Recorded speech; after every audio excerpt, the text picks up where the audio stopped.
बनाने जा रहा है। और अमीर कतर का आज पाकिस्तान आना इमरान खान साहब की अवाम दोस्त, मुल्क दोस्त पॉलिसीज़ पे एतमाद का इजहार है। उनकी शख्सियत, उनकी क्रेडिबिलिटी, उसको वो आज एंडोर्स करने आ रहे हैं। और जिस फराग दिली के साथ वो पाकिस्तान के लिए एक इन्वेस्टमेंट पैकेज लेके आ रहे हैं, ये इंडिकेट करता है कि दुनिया इमरान खान साहब की कायदाना सलाहियतों की ना सिर्फ मोतरफ है, बल्कि उन्हें वो उम्मा का एक dynamic, visionary, competent, very well qualified leader मानते भी हैं। और उनके पाकिस्तान आना, वज़ीर आज़म पाकिस्तान की सरपरस्ती में अवामी मफादात के मंसूबों के हवाले से तरजीहात तय करना, ये साबित करता है कि नए पाकिस्तान का जन्म हो चुका है। और इस नए पाकिस्तान में जहां कतर के जिक्र के साथ एक खानदान का दूसरे खानदान से मिलाप और अवाम के सामने यही तारीफ रखी जाती थी, आज वज़ीर आज़म पाकिस्तान ने उन टर्म्स ऑफ एंगेजमेंट को यकसर तब्दील कर दिया है। जहां सिर्फ अपने बच्चों के मफादात के लिए खत लिखे जाते थे, अपने जाती असासों को तहफ़्फ़ुज़ देने के लिए कतर के रॉयल खानदान को इस्तेमाल किया जाता था, वहां आज इमरान खान ने कौम के बच्चों के लिए, इस मुल्क की सलामती के लिए, इस मुल्क के तमाम वो बुनियादी जो चैलेंजेस हैं उनसे निकलने के लिए एक ऐसा इनिशिएटिव मुतारफ कराया है रीजन के अंदर, जिसके साथ पीस भी जुड़ा है, जिसके साथ स्टेबिलिटी भी जुड़ी है, और जिसके साथ साथ म्यूचुअल बिजनेस ओरिएंटेड पार्टनरशिप और एंगेजमेंट्स भी जुड़ी हैं। तो मैं आज पुरुमीद हूँ कि जो मायदे होने जा रहे हैं वो इंशाल्लाह पाकिस्तान के लिए एक नई नवीदे सहर का पैगाम बनेंगे। और हम इकोनॉमिक फ्रंट पे एक बेहतर सूरत हाल में, जहां इन्वेस्टमेंट एक कंस्ट्रेन रहा, उसको ओवरकम करने में हमें मदद मिलेगी। आज वो खातून जिन्होंने कतरी खत की वजह से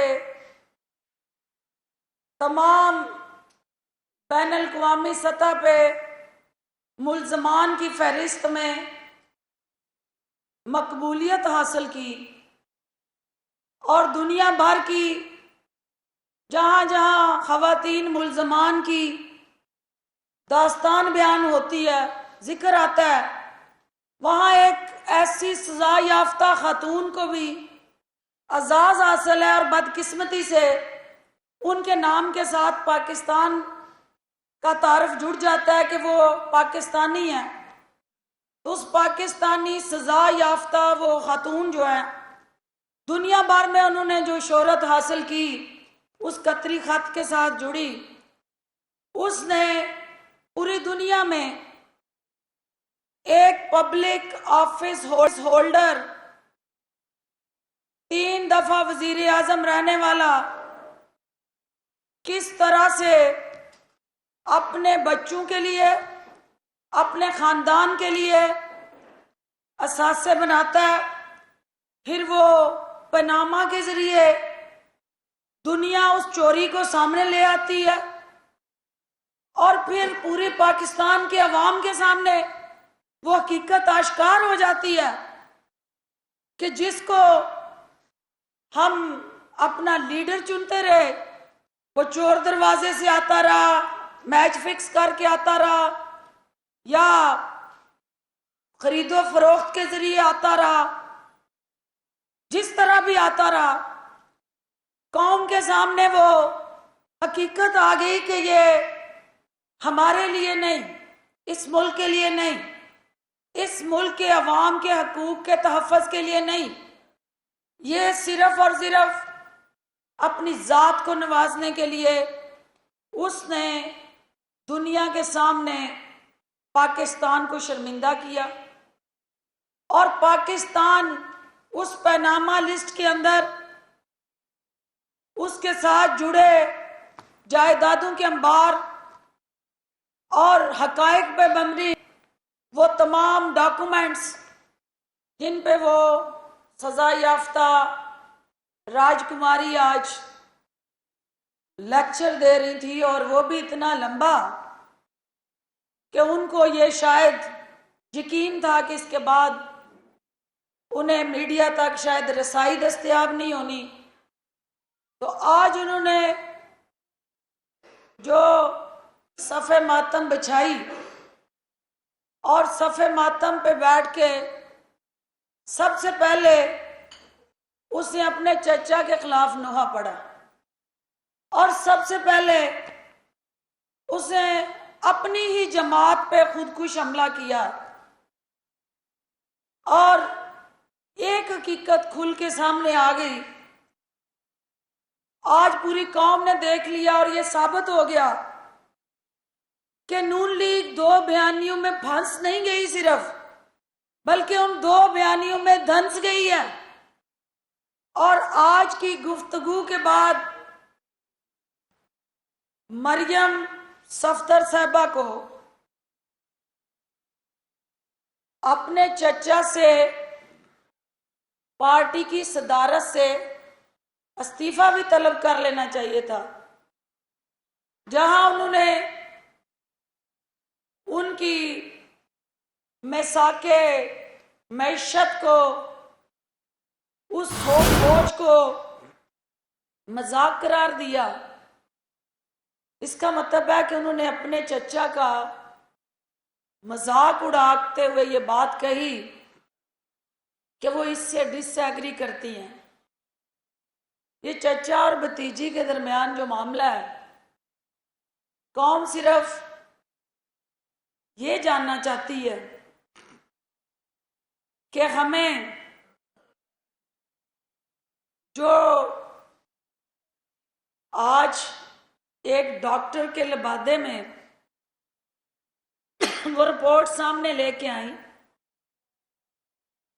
बीइंग अ डॉक्टर, और दुनिया भर के जितने सर्टिफाइड क्वालिफाइड प्रोफेशनल कार्डियोलॉजिस्ट और फिजिशियंस हैं, उनको यकीनन आज अपनी अपनी क्वालिफिकेशन पे शक हुआ होगा, और उन्हें एक दफ़ा फिर अपनी डिग्रियों की तस्दीक के हवाले से असर नौ कोई ना कोई प्लान ऑफ एक्शन करना पड़ेगा। क्योंकि एक ऐसी खातून जो खुद डॉक्टरी में दाखिल तो हुई मेडिकल में, लेकिन और गैर निसाबी सरगर्मियों में वो इतनी इन्वॉल्व हो गई कि डॉक्टरी पीछे रह गई। तो वो गैर निसाबी सरगर्मियां जो थी वो अल्टीमेटली आज अगर वो क्वालिफाइड डॉक्टर होती तो जिस तरह वो मियां साहब की बीमारी पे सियासत कर रही थी, वो बार बार कहती हैं कि अपोजिशन बार बार ये बयानियां दोहराती है कि हुकूमत नवाज शरीफ पे, उसकी बीमारी पे सियासत करती है। भाई आज उनकी लाडली, अनोखी लाडली राजकुमारी साहबा ने वो रिपोर्टें पढ़ पढ़ के उस पर सियासत सिर्फ नहीं की, बल्कि जो जो क्वालिफाइड लोग थे उनको बता दिया, कंफर्म कर दिया कि पाकिस्तान की जेलों के अंदर जितने भी कैदी हैं, अगर उनके टेस्ट कराए जाएं और 60 साल से ऊपर जो जो कैदी है, 90% लोग वो कैदी जो है इस बीमारी और इससे ज्यादा सीवियर बीमारियों के शिकार नजर आएंगे। आज उन्होंने उन रिपोर्टों के जरिए एक दफा फिर पाकिस्तान के अवाम को ये बावर करवा दिया कि इससे पहले भी उन्होंने मेडिकल रिलीफ के नाम पे जो वावेला और आउबका की थी, उसका उस वक्त भी हकायक से कोई ताल्लुक नहीं था। और आज भी मियां नवाज शरीफ को दिल का दर्द नहीं मोहतरमा, आज भी आपको और उनको इक्तदार का दर्द चैन नहीं लेने दे रहा। आप इक्तदार के दर्द में लोटपोट हैं और मियां साहब को असल दर्द जो है वो इक्तदार के साथ साथ ऑपोजिशन में भी उनका भाई भी उनके बयानिया के साथ खड़ा नजर नहीं आता। तो यही वो दर्द है जिसकी आज आपने अक्कासी की है। मैं वजीर आजम पाकिस्तान के हवाले से जो उन्होंने गुफ्तगू की, मैं मजम्मत करती हूं उन तमाम अल्फाज की। मैं ना सिर्फ उनसे ये सवाल करती हूं कि उस शख्स को जो पाकिस्तान का कभी इससे पहले ना वजीर आजम रहा, ना वजीर रहा, ना कहीं अवामी ओहदे पे रहा, ना उसके खानदान में से कोई हुकूमती ओहदे में रहा, तो वो शख्स हुकूमत में आने से पहले, इलेक्शन लड़ने से पहले पाकिस्तान की सबसे बड़ी अदालत में खड़े होके एज ए क्रिकेटर जो उसने पैसा कमाया, पाकिस्तान की सुप्रीम कोर्ट ने उससे वो तमाम मनी ट्रेल तलब की, उसके अकाउंट्स की ट्रांजैक्शन मांगी और उसने अपने 40 साल पुराने रिकॉर्ड को भी उस सुप्रीम कोर्ट के सामने पेश करके उससे सादक और अमीन होने का सर्टिफिकेट लिया। एक तरफ वो लीडर है जो इक्तदार में आने से पहले सादक और अमीन होने का सर्टिफिकेट लेता है, तो आप जैसे क्या पीदी का शोरबा, आपके मुंह से हम उनकी अहलियत का, काबिलियत का और ओवरऑल एक सादक और अमीन होने का सर्टिफिकेट मांगे गए। पूरी दुनिया उसकी क्रेडिबिलिटी को मान रही है और आपने भी उसको करप्ट नहीं कहा।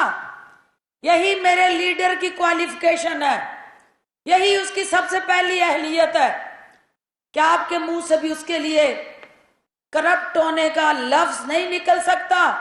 क्योंकि आपको पता है कि वो ना सिर्फ ईमानदार है, दयानतदार है, बल्कि इस कौम के लिए जो आप जैसे वो मगरमच्छ जिन्होंने इस कौम का पैसा लूटा, इस कौम के वसाइल पे कब्जा किया और अवाम को गुमराह करने में आज भी मसरूफ हैं, उनके चेहरों से नकाब उतारने में वो मसरूफ अमल है। मोहतरमा, हमें इस चीज़ का एहसास है कि आपको हमारे नेशनल सिक्योरिटी के इदारों से क्या गिला है।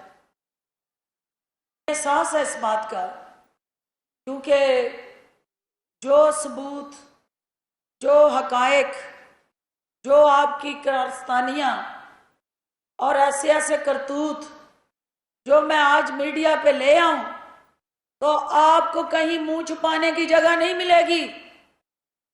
यह भी मेरे लीडर का क्रेडिट है कि एक औरत होते हुए वो कौम की बेटियों की इज्जत और तौकीर का मुहाफिज है। वो नहीं चाहता कि आपके किरदार पे उंगलियां उठे। लिहाजा बार बार हम ये आपको कह रहे हैं, बावर करवा रहे हैं कि आप दलील से क्रिटिसाइज करें, इमरान खान की जात को क्रिटिसाइज ना करें। और अगर आप बाज नहीं आएंगी तो फिर मजबूरियां, सबके पांव की जो बेड़ियां बनती हैं, हमें वो बेड़ियां तोड़नी पड़ेंगी। लेकिन आज की आपकी गुफ्तगू ने पूरे कौम के सामने आपका ज़रफ भी एक्सपोज किया, आपका माजी जो था उसके हवाले से भी कौम जानने में, असेस करने में कामयाब हुई। और उसके साथ साथ आपका हाल जो इस वक्त हाल है, हाल के अंदर जो हाल है, कौम उससे भी आगाह हुई। वज़ीर आज़म पाकिस्तान की हमशीरा के हवाले से आपने बेबुनियाद इल्ज़ामात लगाए। एक तरफ आप कहती हैं कि अदालतों को इज्जत दो, अभी चंद दिन पहले आप अदालत के खुद मुख्तारी, बालादस्ती, उसके लिए नडाल और बेचैन नजर आ रही थी। आज जब उसी अदालत ने आपके वालिद का वो मेडिकल सर्टिफिकेट्स का पलंदा मुस्तरद करके आपको वो रिलीफ ना दिया, तो आज फिर आप उन अदालतों में नुक्ताचीनी कर रही हैं। मोहतरमा, मैं आपकी प्रेस कॉन्फ्रेंस को सुनने के बाद इस नतीजे पर पहुंची हूं कि आपकी दिमागी सेहत के लिए आप किसी और को कहती हैं ना, आप एक साइकोलॉजिकल डिसऑर्डर का शिकार हैं। और वो साइकोलॉजिकल डिसऑर्डर ये होता है कि आपको अपनी जात से बाहर कुछ नजर नहीं आता और आप किसी के साथ भी अपनी दौलत, अपने असासे, अपनी जायदाद, अपनी सियासत और अपनी विरासत शेयर करने के लिए तैयार नहीं है। हाँ, वो आपका चचा क्यों ना हो, आपका चचा जाद क्यों ना हो। आज की आपकी गुफ्तगू ने ये साबित किया कि आप अपनी ही मफादात की दुनिया की कैदी हैं और उसी मफादात की दुनिया के अंदर अपने मफादात की चक्की में पिस रही हैं। और इमरान खान से बुग़्ज़, हसद और अनाद आपकी हर गुफ्तगू के अंदर नजर आता है। इससे ये साबित होता है कि जो इंक्वायरी कमीशन इमरान खान ने बनाने का फैसला किया, उसके अंदर जिन लॉ सिक्योरिटी एनफोर्समेंट एजेंसीज को शामिल किया, तो आपको अपना चेहरा शीशे में अभी से आना नजर शुरू हो गया। आपको ये बावर हो गया कि आपने और आपके वालिद मोहतरम और आपकी जमात के दीगर तमाम वो अली बाबा के साथ जो 40 चोरों की पूरी टीम थी, उसको अब हिसाब भी देना है, जवाब भी देना है। और इमरान खान साहब से आपको असल मसला ये है कि वो आपके मुंह से निकल गई है और मीडिया उसको जरूर चलाए। कहते हैं बाकी ये नहीं मानता, लेकिन मिसाके मैशत फौरी मान ली है। एक तरफ आप कहती हैं कि हम इनसे कुछ नहीं मांगते, दूसरी तरफ आज आपने इकरार जुर्म भी कर लिया कि हाँ, हम तो हर तरह का हरबा इस्तेमाल करते हैं। उसको मनवाने के लिए अंदरूनी बैरूनी हर प्रेशर इस्तेमाल किया, लेकिन वो नहीं माना। तो मिसाके मईशत मोहतरमा, आपने आस्तीने चढ़ा के कहा था कि हम बजट पास नहीं होने देंगे। आप और आपके दूसरे नौमौलूद लीडर, जिसको अभी बालग होना है, सियासी बलूगत की कमी है उसमें, उसने कल जलसे में जो कुछ कहा और एकदम से उसको अपने मामू की याद भी सताई, और वहां पे भी ये साबित हो गया कि वो भी अपने वालिद के बयानिए से लातलकी का ऐलान कर रहे थे मौसूफ। तो आप दोनों ने तो तय किया था कि ये बजट पास नहीं होने देना, हमने एहतजाजी तहरीक चलानी है। तो आज आपकी वो तहरीक 7 स्टार जाती उमरा के घर में मीडिया के सामने दम तोड़ गई। वो तहरीक किधर गई, वो अवाम किधर गए? इसका मतलब ये हुआ कि ये सारी गीदड़ बबकियां आपकी वजीर आजम इमरान खान और उनकी हुकूमत को और कौमी सलामती के अदारों को और अदालतों को ब्लैकमेल करने के लिए हैं। तो मोहतरमा, ये नया पाकिस्तान है। इस नए पाकिस्तान में सिर्फ और सिर्फ आइन की हुक्मरानी होगी, कानून की बालादस्ती होगी, और हर शख्स को, आप समेत, आप ये मत भूलें कि आपकी सजा खत्म नहीं हुई, आप बेल पे हैं। आपको अभी तक अदालत ने वो तमाम जराइम से बरी नहीं किया। आप जराइम पेशा खातून हैं और आपके जराइम की दास्तान की कड़ियां जाके आपके भाई से मिलती हैं। वो दोनों भाई जिनको आप चैनल्स पे बैठ के, मैंने तो नहीं कहा था, ना मेरी जमात ने, ना मेरे लीडर ने, कि आप ये कहती फिरें कि मेरी पाकिस्तान और पाकिस्तान से बाहर कोई जायदाद नहीं है। आपने अदालत के अंदर हकायक मज़ाक किए, कैलबरी फाउंड के हवाले से झूठ बोला। तो जो अदालतों में झूठ बोल सकती है, आज वो मीडिया के अंदर झूठ क्यों नहीं बोल सकती? ये आज आपने मासूम आवाम को गुमराह करने की जो कोशिश की है। आवाम ने असल, आप कह रही है ना कि मईशत, मसाके मईशत जो है वो मजाक मईशत है, तो आज आपने वो मजाक पूरी कौम ने आपका उड़ाया जो कुछ आप कह रही थी। तो लिहाजा ये कमीशन भी बनेगा। इस कमीशन ने 6 महीनों में अली बाबा 40 चोरों की निशानदेही भी करनी है, और इस कमीशन ने आपके भाइयों को, आपके रिश्तेदार और समधी सरकार इसहाक डार साहब को और आपके दीगर तमाम चचाजाद, अहले खाना और अहले खानदान को तलब भी करना है, बुलाना भी है, और वो तमाम चोरी चकारी, डाकाजनी और इस कौम के साथ जो वारदातें डाली, उनका हिसाब भी मांगना है।